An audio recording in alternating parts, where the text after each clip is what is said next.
আমি আসলে বিবাহিত। 6 মাস প্রেম করার পর তুমি আমাকে বলছো তুমি বিবাহিত?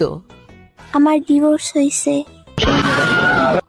আচ্ছা, সমস্যা নাই, তবু আমি তোমাকে ভালোবাসি আর বাসবো। আমার 4 বছরের একটা বাচ্চাও আছে।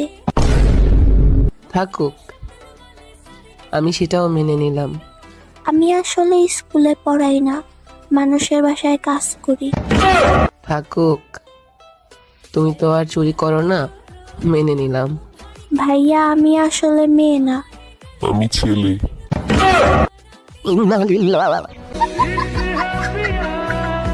তোমার বাবা তো যৌতুক হিসাবে খাট আলমারিটা অন্তত দিতে পারতো নাকি? আমার বাবা তো আর জানতো না যে আপনারা এতই গরিব যে খাট আলমারিটাও নাই, জানলে ঠিকই দিত।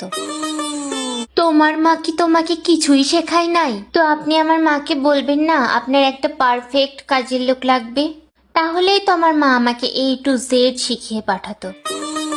শোনো, মেয়ে মানুষের না এত কথা বলা মানায় না। এত ফটর ফটর কেন করো তুমি? তো আপনি কেন এত ফটর ফটর করছেন? মেয়ে মানুষ না আপনি? ও বাবা, তুমি বাড়িতে? আমার মেয়ে তো কলেজ টিউশনি কইরা বাড়ি থাকার সময় পায় না। আমার তো কলেজ টিউশনির পরে পার্কে ক্লাস থাকে না আন্টি, তাই ওইটুকু সময় বাড়িতেই থাকি। ও মা, তোমার মা বাড়িতে নাই? সে আবার আমার মা বাড়িতেই থাকে আন্টি, পাড়ায় পাড়ায় টোকসা মেরে বেড়াই না। তুমি তো ভারী মুখরা দেখছি, এত কথা বলো কেন? আসলে কি বলুন তো আন্টি, আমাকে কেউ খোঁচালে আমার মুখটা একটু বেশিই খোলে।